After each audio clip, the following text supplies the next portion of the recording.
we aim to supplant and replace the Liberal Democrats, and we will be the third biggest party in British politics. That is the task ahead of us.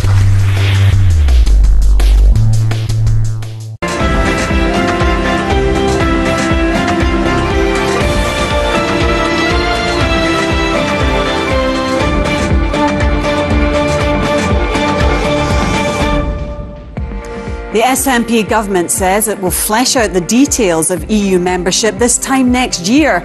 Alex Salmond's announcement came as Holyrood opposition leaders pounced on comments made by the European Commission President, which seems to suggest an independent Scotland might have to reapply to join the club.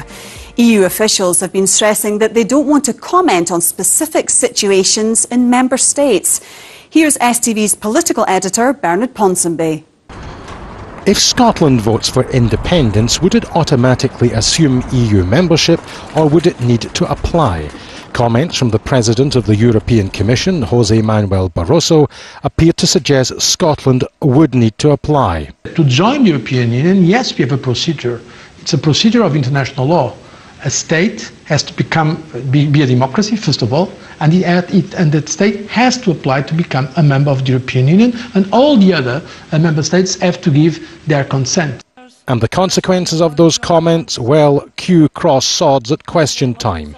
The new state of Scotland would first have to apply to be a member of the European Union and, if successful, adopt the euro as our currency. The First Minister doesn't have any legal advice which contradicts the President of the EU Commission, does he? There have to be negotiations, as I've pointed out in this chamber before, but the crucial point is that these negotiations take place from within the context of the European Union. The First Minister said that the Scottish Government will set out its legal advice on EU membership in a year's time. The Scottish Liberal Democrat leader speculated on the consequences of Scotland not automatically assuming membership. And if voters opt for independence, they may well find out that we've lost the rebate, we're forced to join the euro, and the Schengen Agreement. That's the reality. That's the consequence. That's the consequence if the First Minister is wrong. European officials are wary about being drawn into answering specifics about Scotland and indeed Catalonia.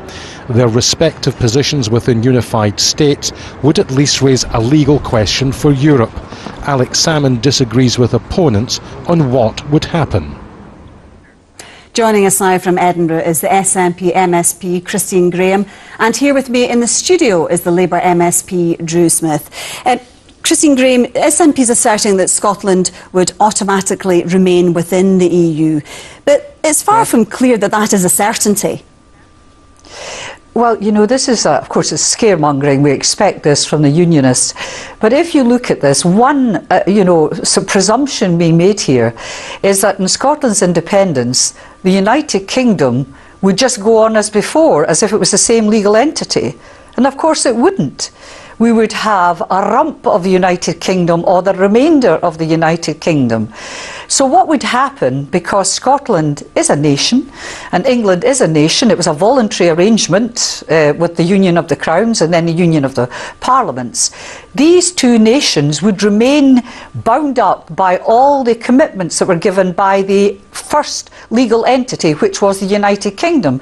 But the idea, which really is ridiculous, is that Scotland becoming independent, the United Kingdom sort of stays the same and just goes on, which is nonsense, of course, arrant nonsense. Christine, what evidence do you have to support that, though? Well, it's a fact. That Scotland would automatically remain in the EU? No, please follow the logic.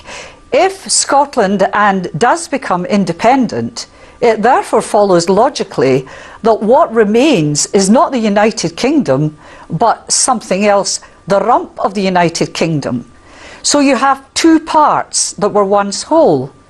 And these two parts will have inherited the obligations, the duties and the rights of the original whole. So, I mean, what's being missed in all this argument somehow is the arrogance of the Unionists that Scotland becomes independent and the United Kingdom remains the same. No, it doesn't. Let's bring Drew Smith in here. What concrete evidence do you have to the contrary of what Christine's saying? Thanks, Rona. I mean, I think it's interesting that Christine Graham talks about the arrogance of the unionist case for questioning the SNP assertions in this. No, and from the package, we've seen that fracas in Parliament. The fracas in Parliament today, and it's good to go back and remember what really is the root of that. And what is at the root of it is that right now, today, the Scottish Government are spending taxpayers' money, taking legal action to prevent them publishing, to prevent them confirming whether or not they even have legal advice to base their assertions on, that Scotland would continue automatically. What's your evidence? Well, I think at best, what we now know from what President Barroso has said is that Scotland's membership of the European Union after a successful referendum on independence is uncertain. We don't know. So for the SNP to continually assert that independence would mean nothing would change and that things would all develop in the way that they want them to develop is just simply not true. And the real scandal here is that the SNP government are spending taxpayers' money stopping us getting to the bottom of whether or not they even have legal advice. Christine, isn't the bottom line that Christine, in terms of international law, it's not clear because there is no historical precedence? Well, President Barroso's backtracked like mad, and he has not said what was said in the Parliament, and he's backtracked, and so have the rest of the European commissioners. It's been plain for a long time. I can't see where President Barroso has backtracked at all. May I finish?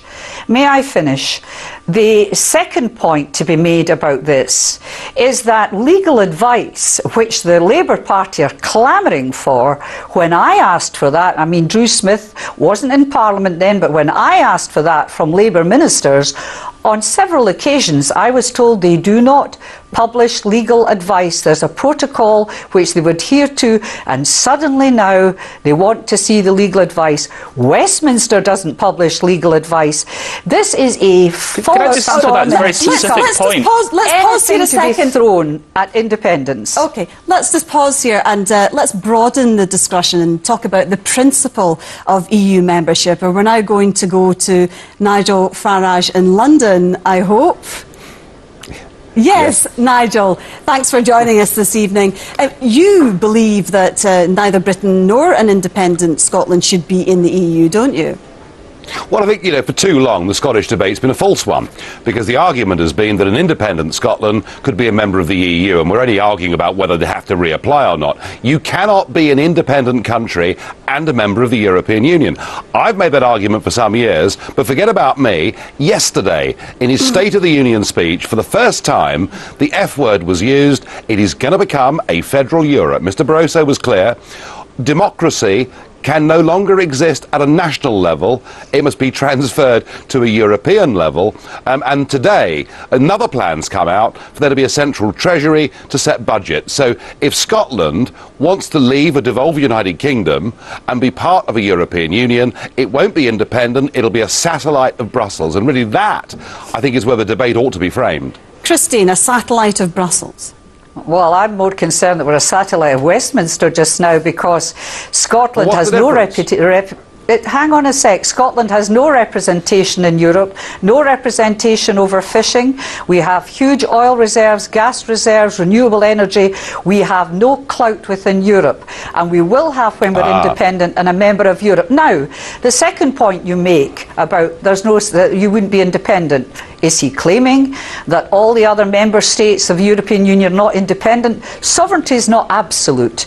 Nations share sovereignty in United Nations. They share it in the European Union by consent and by representation.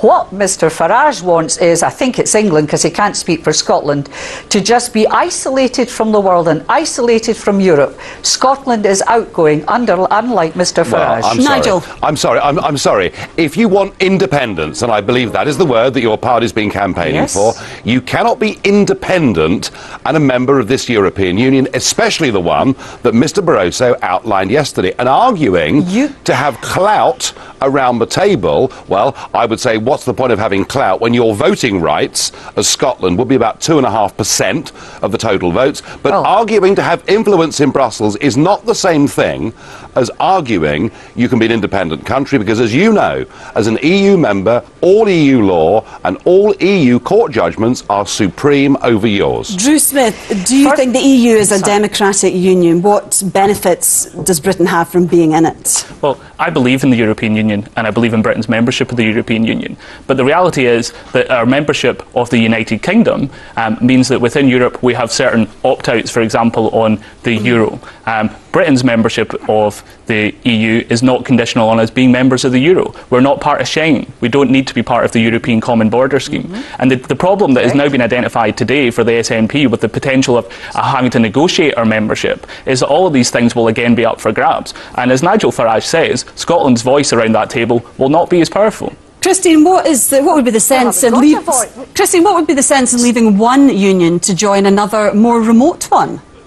Well, first of all, we haven't got any voice just now, and the idea that to have English ministers representing Scottish fishermen is a nonsense. Well, Christine Graham seems to want to share sovereignty with everyone but London. Hang on. Let me finish. No. The thing about the European Union is that nations are interdependent on certain issues.